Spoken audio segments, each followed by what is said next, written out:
first and foremost, do not edit yourself. Write what you want to write, the way you want to write it, when you want to write it, how you want to write it. Just get it out of you. Get it out of here. Don't stop yourself. Just go. Just go. The world needs what you have to offer. The world needs what you have to say. The world needs your creativity, your input, your heart, your soul. The world needs it. So bring it.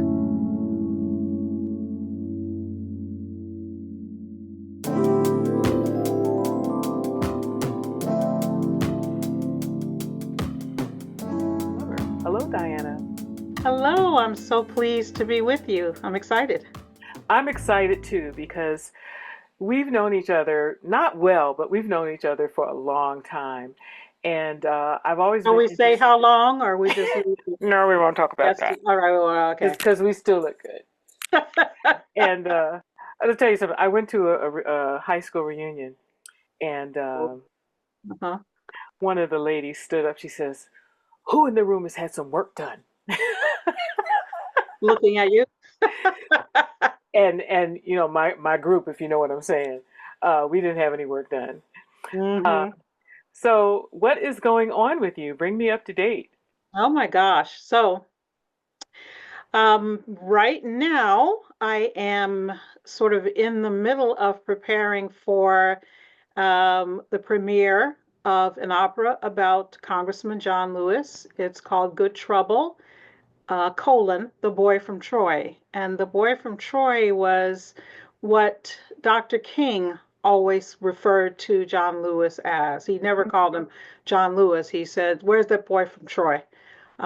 So that I wanted to highlight that in this opera. So that is due to premiere in Cincinnati at Cincinnati Opera in 2027. You know, Cincinnati's Our my hometown. hometown, I'll hometown. have to make that trip. You have to make that trip. Yeah. Make that trip. It'll probably be June or thereabouts, But you 2020. didn't start just like 5 months ago, 6 months ago. How long has this journey been? For this one, I we started in 2022. 3 years. Actually, 2021. Actually, 2021. Hmm. I was in, we were doing a workshop for my opera, This Little Light of Mine, that I did with composer Chandler Carter, that was commissioned by Opera for All Voices at Santa Fe Opera and Hmm. premiered there in October 2022. But in 2021, in June, we were doing the workshop at Kentucky Opera, and Everett McCorvey and members of the American Spiritual Ensemble were our chorus. And Well, Everett, you had a great chorus. we had a when they Exceptional. started singing, Chan and I looked at each other. We were like, "This is too good. This is almost too good." It Uh-huh. was just the most divine sound. It was beyond our dreams. Um, It's spiritual in all senses, in all you know. senses. And they come together. I mean, they're not just in one place. They come from all over the country. Yes, Yeah. yeah, and I think they're on a tour now. Yeah, they Uh, are. I've been about to come. watching Facebook. But how did you make the connection? Because I know he runs the opera company at the university there, right?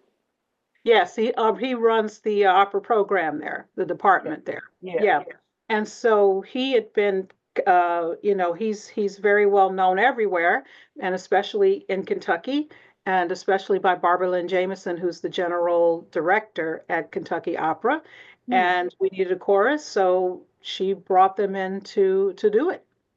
Uh, Awesome. yeah, fortuitous. And during the workshop, Everett turned around to me and he said, "Do you have any interest in doing a piece about John Lewis?" And I thought to myself, "Yeah, why not? Of course." And at that time, we were talking about creating something for the American Spiritual Ensemble, which would have been oratorio style or a song or an oratorio, 25 minutes, 20, 25-minute piece. And things kind of spun from there. I talked with pianist and composer Maria Thompson Corley, who is a brilliant, talented artist, and got her on board to compose. Now, And where is she from?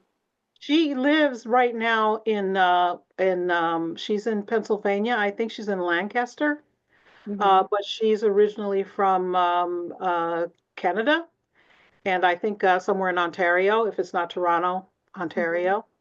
Um, and But I have known her since the beginning of her career.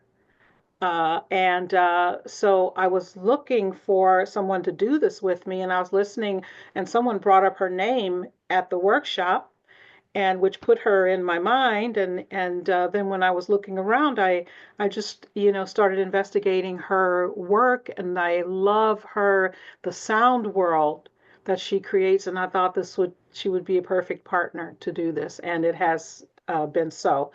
Um, and so we started as an oratorio, and then, um, as often happens in our business, we put the cart before the horse. We start planning and working on something before we even have a venue or a presenter or anyone with who has the money uh, is interested. And then we find our way to the perfect production partner, producing partner, Hmm. and that has been the case. The the day I was returning from Santa Fe after the premiere of This Little Light of Mine, Everett called me. In fact, I was in the airport, and Everett called and he said, "I think Cincinnati Opera may be interested in this. Would you have an interest in turning it into an opera?" And my answer to every question like that is expletive, yeah. Well, the universe was moving, It was right? The stars were aligned. And I stars were think it's such aligned. a wonderful thing. It's going to debut next summer, is it? 2027. Okay. So we've got 2 years from now. It's probably going to be June, around June, whatever Hmm. whatever they determine the dates are for their season. Yeah, but we're going to be workshopping it probably this fall. Where will that be? That, as far as I know right now, that will be in Cincinnati. Hmm. Wonderful. Wonderful. So, how do you take the life of John Lewis and turn it into a story? For those of our viewers who are not familiar with the arts and are not familiar with how things come about, can you just tell what the difference is between, say, a book, a play, and a libretto? Well, a book is, the book of the life of John Lewis, for example, is expansive. I have his autobiography, Walking with the Wind, which is about 500 pages. Hmm. And you can go to the back, and you can, if you're looking for something specific, you got the index there, and you can leaf through. You can read about, the parts of his life you want to read about, and come Hmm. back to the rest later, or you can read all the way through, and you have the benefit of time to do this in a leisurely way, absorbing the information. So a play about John Lewis's life, um, couldn't possibly contain everything about John Lewis's life. It would be have to be done over a couple of weeks, 2-hour evenings for 2 weeks. Uh, so as a playwright, you would find the most dramatic content, Hmm. and or try to dramatize the content that you were interested in illuminating.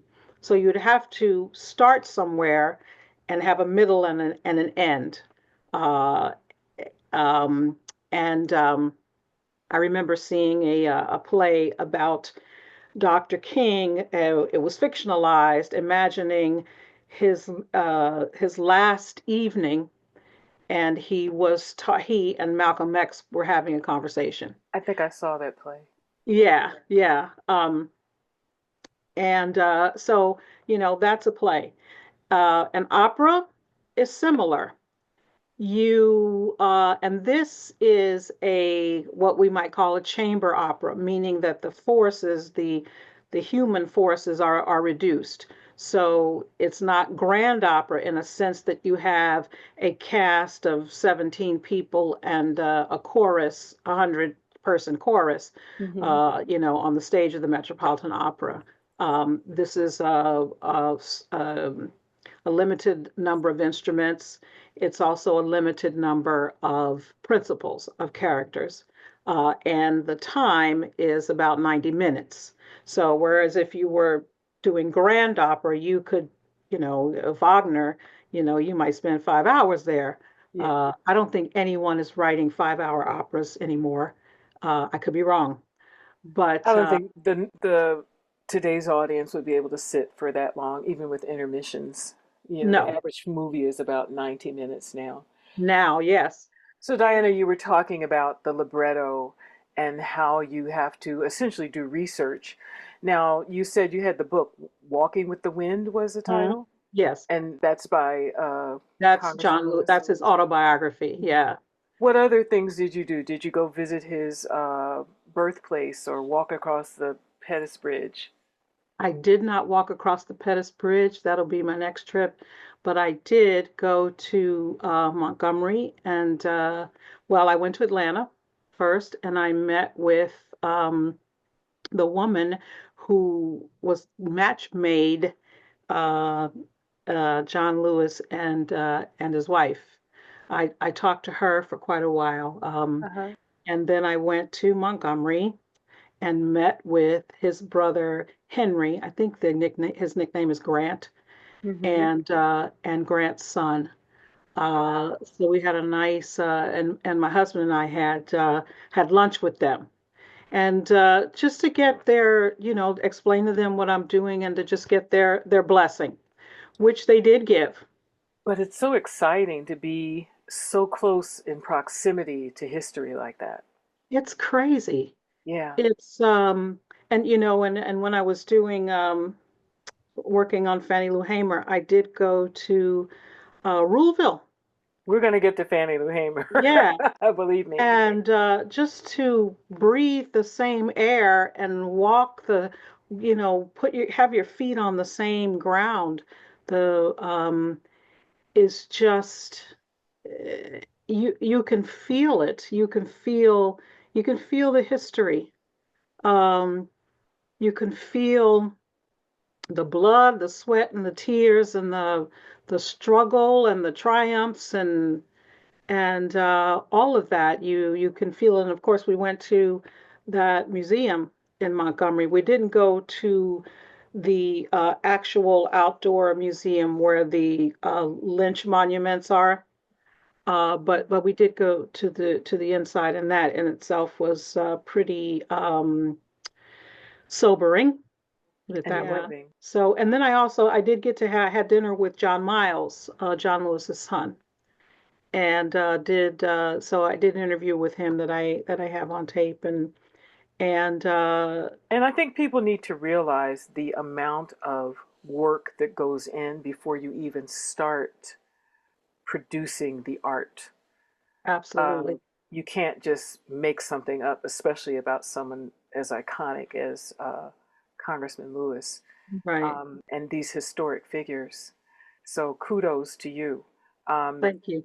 the opera is going to workshop this summer in October. We October. don't have the dates exactly, but October, this October, and then the premiere will be in spring 2027 at Cincinnati Opera.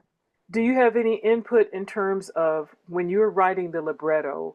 Are you also thinking about um, the staging and where people would be placed, or do you leave that to the director? I think about that a lot. I Hmm. write with those things in mind because I'm writing. I see things sometimes cinematically, and I'm writing so that so I'm going in the direction I want to go. So how, for instance, if the character and the chorus, the characters in the chorus are doing this thing, and then I want them to do that thing, how do they get from point A to point B? So Hmm. that's always in my mind is not necessarily stage directions because that I do leave up to the stage director. Yeah, I know.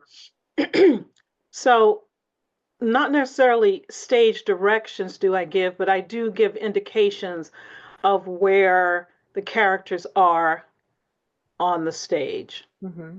Hmm. Yeah, I do. Yeah, because I would think, just as someone who is writing a book, they have to see that scene that they're writing. Uh, Joe enters the house, he turns the key in the lock, and that kind of thing. You have to set that stage in a particular way. Now, Yeah. what about the collaborative work? Because what comes first, the chicken or the egg, the libretto or the music? Well, I think it depends on the creators. It depends on the librettist and the composer. There are situations where a composer will contract with the librettist, and here's what I want. And the librettist does the thing, boom, sends it to the composer, and they never talk again.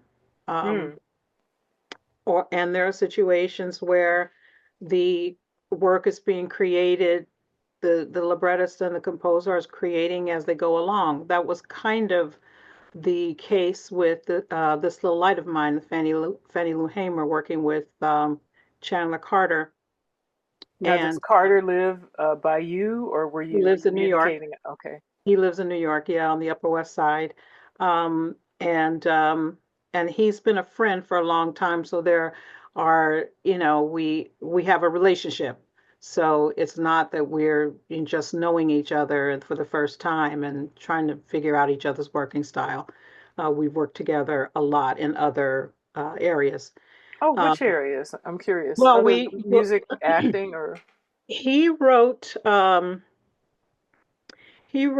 No Easy Walk to Freedom about Nelson Mandela, which was produced at Hofstra in 2001. This is, and then again at the Riverside Church, and right after 9/11, as a hmm matter of fact. And I sang Winnie Mandela, and my ex-husband Andre Solomon Glover sang Nelson Mandela. He hmm wrote it for Andre, and then he started to write Winnie with me in mind. hmm So we've known each other for a long, long time, and he's familiar with, not that I haven't not singing anything. I'm not singing anymore, but he's familiar with my style of writing, and my process. So, how are you going to see this come to life? Are you going to be sitting in on the auditions, the early staging sessions, or who'll Well, be it's in interesting. attendance? Santa Fe, I had a lot of input into the creatives, into deciding who the creatives were, and into deciding who the cast was. A lot of input, and that's not usual.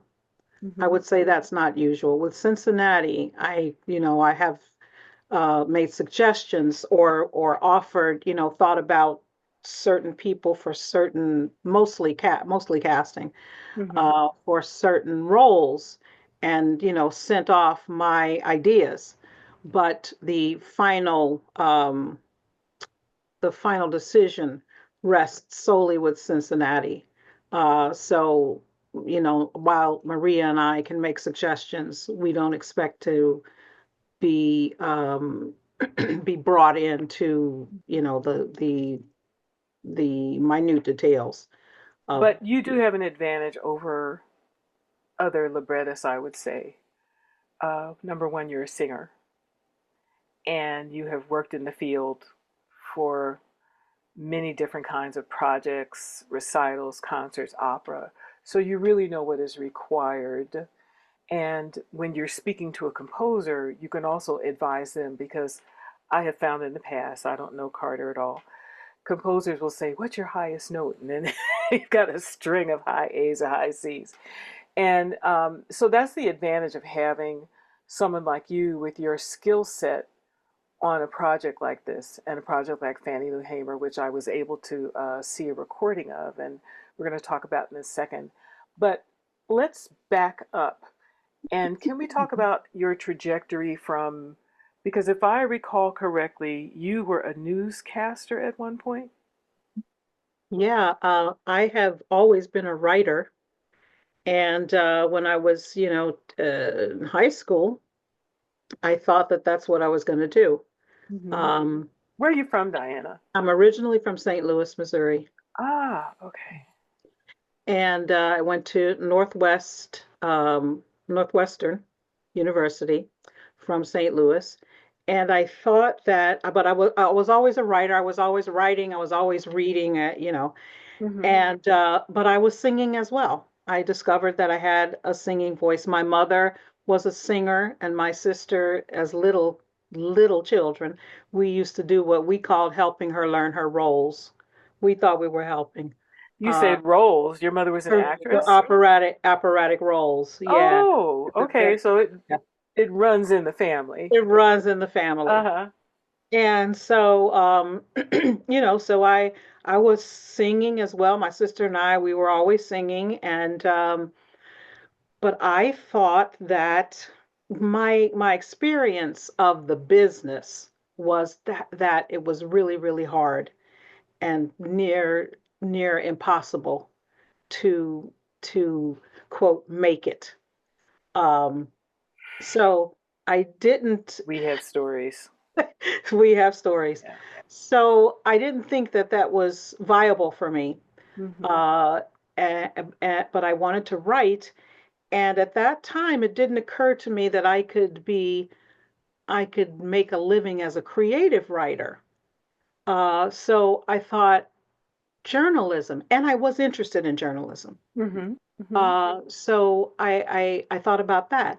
But the interesting thing is, I went neither to Northwestern's journalism school, Medill, nor did I go into the music department. I ended up in the College of Arts and Sciences. Okay. Uh, and and then from there went into the School of Speech, what's now called the School of Communications, which now has radio, TV. What was radio, TV, film now is probably broadcasting, but that was in the early days where broadcasts people, well, uh, aspiring print journalists had nothing to do with people who thought they were going to be broadcast journalists because, that's not real journalism. That was and so there was no commonality between the School of Speech, Radio, TV, Film, Hmm. and and uh, and the School of Journalism. Um, uh, but I was writing the whole time, and I took private lessons from the the wife of the dean of the School of Music. This is in Chicago at This is in Northwestern. Chicago at Northwestern, yeah. Okay. So I had these things, these competing desires. And But I went off and I got a job at an ABC affiliate in Fort Smith, Arkansas.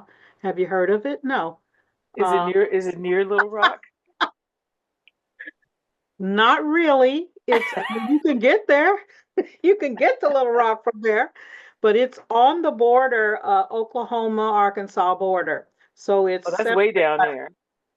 well, it's not way, it's actually it's not north, but it's not southern Arkansas, but it's uh, It's down there. yeah, It's over it there. It's over yeah, there. right. In the whole scheme of things, it's down there. How long were you out there? I was there for a year and a half, which seemed Uh-huh. like forever. It was a very interesting situation. I mean, I had so many firsts while I was there that there was a lot that was magical about it. Just to Mm-hmm. be doing that as a vocation was was pretty incredible. Um, but the reality of Arkansas and Fort Smith just got to be very different. And so while it was wonderful in many, many respects, it was Mm-hmm. also um, terrifying and depressing. I'd never lived in the South. And so, I mean, some people were just incredible, incredible. But then there was the other reality where, racism and definitely sexism at that time. So I got out of there as quickly as I could, and I intended uh, to look for another job in broadcasting. What was Uh, your escape route? New York. But I was also doing theater down there, right? So I did that show, Stop the World, I Want to Get Off. Yeah, I know that show. Yeah. And the star was a young man who was a theater major in the town. I was 21, 22. He was Oh, 19. you finished school early. That's not the regular, that was undergraduate school. That was No, but undergraduate. undergrad is like 21, 22. Yeah, yeah. And then you said you were down I there was for a year I and was a down half. there for a year and a half. Yeah. Yeah. So at that time, yeah, I was, yeah, yeah. And so he graduated, and his parents gave him a trip to New York as a graduation present. And my ex-boyfriend had just was who had been at Northwestern had now come back to New York to live.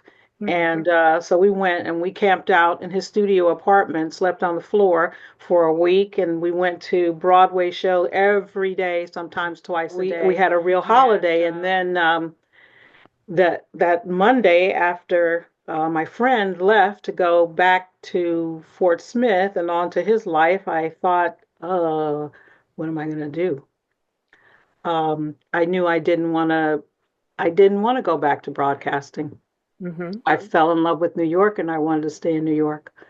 And I thought that I wanted to try to be a performer. Uh, Yeah. I did. Okay. You've done a lot of significant things. And Thank um, you. yes, raising money for working at the Innocence Project, raising money for children, working with AIDS, right? Right. All Children. of that. Yeah, yeah. Yeah, all of that goes into that sphere that we call a career. Mm-hmm. It's only a few that, maybe they get known for a while and then where are they today? And what did they have to do to get where they got, right? But Mm-hmm. you have a body of work. And so I have to remind people, as I remind you, I have to remind myself as well. Okay. So I love you got to New York, and I think I met you at the Harlem School Yes. In in Betty Betty Allen's Allen's. masterclass. She who must be obeyed. She was something. Boy, Oh, she was a force of nature. she Yeah, was a force of nature. yeah. I was trying to get people to have just a gathering around her birthday because her birthday is on St. Patrick's Day, but Oh. nobody answered. So Yeah. maybe in the summer. In this, yeah. Yeah. So now, in terms of the singing, what would you consider some of your highlights that informed you in your writing? Well, I got to do, I think one of the most significant things I got to do was Gilda in Rigoletto. And that was in Brooklyn with Il Piccolo Teatro dell'Opera. Mm-hmm. Um, well, I also got to do Helena in Midsummer Night's Dream, sort of a, you know, colorblind casting or whatever they were calling it back then. Um, and but But I tell you, I think the most impactful thing I ever did was I did this cabaret show in Philadelphia and then went to do it in Toronto. Okay. What I learned from doing cabaret is just, being there with people and the spontaneity and i- i- when things don't go right, what do you do? And just learning to play off fellow performers and actors. Um, it was very informative. It really informed me in a way that, and it's funny that I'm thinking about that because I haven't thought about that experience in a long time. Hmm. Um, That's part of the joy. That's the word I've latched on to. Part of the joy. There was a book called The Joy of Singing or something, but mhm, it's very real. I mean, you went to Manhattan School, right? I did, yeah, Yeah, and when you go through the conservatory system, it can be okay, let me change my face here. It can be a little demoralizing, and you have to restore that joy. It's also a place where you make friends and professional contacts, et cetera, et cetera. But it can also be harsh. And one of the things as performers, what you experienced is that's the real life, getting out there and doing it. exactly. Yeah. Hmm. The, I learned what I didn't know in conservatory. So I will always value that experience. Always, always, always. But as you say, it it can be very what is the word? It can shake you. It can shake you. It can make you subconscious and questioning your your ability. And so I remember um, Audra talking about accepting one of her awards, Tony Award, and thanking Juilliard for making her so neurotic. But it can that can happen. And cabaret A and friend getting back to gave your me. writing now. I want to now go to Fannie Lou Hamer because I did have the Mhm. opportunity not to see it in person, but to see a recording. And our friend Nicole Mitchell was playing the role of Fannie Lou Hamer. Um, I met the other two ladies, and the name is not Heather. Heather Hill. Heather Hill. She was at. She was the one who was at the music festival in New Jersey, Yes, correct? Yeah. yes, yes, And yes. and then there was Piper, the lady from Eastman. But I was really enthralled by how the one female character changed. She had to play multiple characters. The one singer had to play multiple characters. And then at first, when I was watching, I said, "Oh, that's Nicole," because I hadn't seen her in a while. Hmm. But it's always good when you see people that you know and they're out there working and stuff and doing their Hmm. things. Let's talk about the evolution of Fannie Lou Hamer, especially in our times right now with everything that's Hmm. going on. These stories need to be told. And how did it come about that you decided upon this topic? Well, I had a very what is the word? I had a really kind of a ground shattering thing happened to me in 2017, in that I learned that the person I thought was my father is not my father. Hmm. Wow, we all Hmm. have stories like that. Um, yeah, we everyone I I talked to. remember you posting Yeah. about that. So And how did that? Sorry, we just went off. Off, yeah. How did that shape you as an artist? How you said it was ground shaking in a way. So what Yeah. happened after that? Well, it explained so many things. Mm-hmm. It explained this feeling that I always had that everyone knew more than I did or knew something I didn't know. That was the something. But as a kid, human beings fill in blanks and make connections, right? We don't leave anything unnamed. We repurpose it if we. And I made that feeling mean that I had a deficit, that there was something missing. Mm-hmm. And I felt like that my entire life until that moment when I found out that this man was my father. It explained so many things. It explained my desire to branch out, my ability to laser in on the truth of things, um, and my courage to keep going. Mm-hmm. Um, and I realized there was nothing wrong. There was nothing wrong with me. I'm good. I'm Mm-hmm. whole. And I was able to just step forth from that moment and just be who I am unapologetically. And I feel like until that time, I had been apologizing for a lot of things. Um, Not that people saw that or could consciously pick that up, but inside, I knew that that was so. But And here it is. Here it is. You're a graduate of Northwestern, a graduate of Manhattan School of Music. These accomplishments. You're working. You're doing fundraising and helping other people. And I think at that time, by that time, you were a parent, right? So those are all major milestones.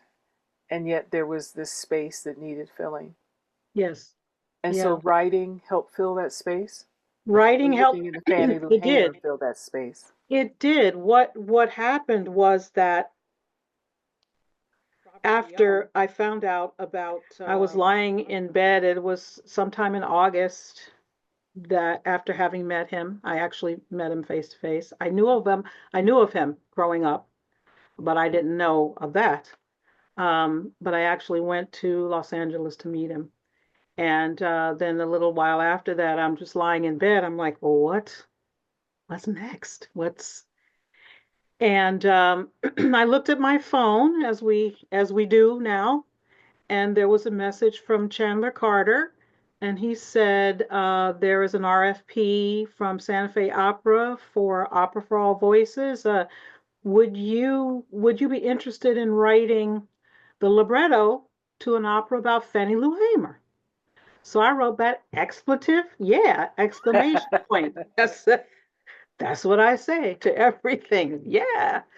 Um, and we did a little treatment of synopsis and we sent it off. And most of the time you send these things off, you never hear anything again. Mm-hmm. And we just sent it out there and let the universe take care of it.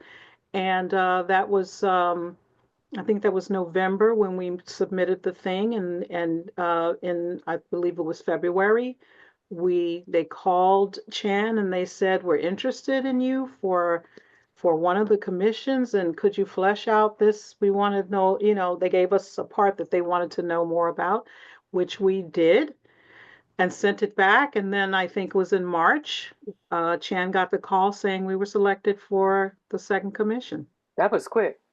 It was very quick. It Yeah. was very quick. So that was 2018 when we were notified that we would be doing the second commission, and we had a workshop in 2019 of the libretto. COVID hit. We were supposed to premiere in 2021, but COVID hit and everything got pushed back. Can we So back up for a second because I'm not familiar how you do a workshop of just a libretto. Is it like a reading? it was, yeah, we did a reading of it. We we had maybe we sat around the table maybe twice, once or twice. And well, yeah, twice. It was the first time we sat around, we just read through it, and then we talked, the actors, and these were actors, not singers. We Mm-hmm. talked through it, and they made some points about, well, I think this would be better here, or about, the dramatist, Corey Ellison was our dramatist, and Mm-hmm. No, that's different from a director, right? that's different from a director. A dramatist is the person who helps with the libretto, who helps uh, refine the libretto Mm-hmm. and get the libretto going in the right direction so that all of the things that the creators want to happen in the opera actually happen, and they happen in the order that best sets up the story and delivers the artistic material, the drama, Mm-hmm. all of that. And so we did that. So we did one night of that, and then I went back. I made changes. We came back and went through it again, and then we did a reading. It sounds Uh, like a very supportive environment to support your creativity, to affirm your creativity. It's not like you give them something, they say not not not. They go, okay, let's do this, let's do that, and you're part of that process. You're not eliminated from it. right. Um, but it's so exciting because when I'm looking up at the ceiling. That's a bad habit I have. Um, when I first read about it, I was like, wow, Fannie Lou Hamer. I wish I could see that, but it was in Santa Fe, In Santa Fe, right? and fortunately I was able to see the video. So this process was also cathartic in a way for you while you were writing this. Yeah, absolutely. I'm not I've talked to other writers, other librettists, other writers, composers, and I'm not alone in feeling every day when you wake up that I can't do this. How am I going to do it? Mm-hmm. I tell other librettists and writers that, and they're like, yeah, that's what happens. That's part of the process. Yeah. And Oh. so, every day I'm putting a little bit down, and I'm thinking I'm afraid to sit down because what if nothing comes? What if I can't? And you just go step by step by step, and each at each turn you keep finding that you can take another step. Mm-hmm. And if you get bogged down, if you get a block, I've learned now that it's okay to get up and go do something else for an hour, for a week. Well, let's talk about your process. Now, I remember reading that the one who wrote Song of Solomon, Toni Toni Morrison, Morrison. Mhm. would get up in the morning and just write like from 5 to 7 or something like that. Do you keep a schedule like that?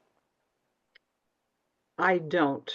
I appreciate that, but I don't. Not that strict. Mm-hmm. Um, if I have time in the morning, I do it, but ideas come to me all throughout the day or any time of the day, or sometime at night. I don't frequently jump up out of bed and run to the laptop and write things down. But I do dream about things. If I'm Ah. having trouble with going from one place to the next place or figuring out what comes next, Mm-hmm. I will often dream about it. And I'll wake up and I'll be like, okay, that's how I get there. Carl Um, Carl Jung writes about that. does he? Yeah, about dream state and creativity, if I recall correctly, because I read those books such a long time A ago. long time ago, yeah. Yeah. Well, I think it's really awesome, and I have to stop using that word as well, but I think it's really wonderful, remarkable, amazing that we are surrounded just within our community by people who are doing such great work like you are.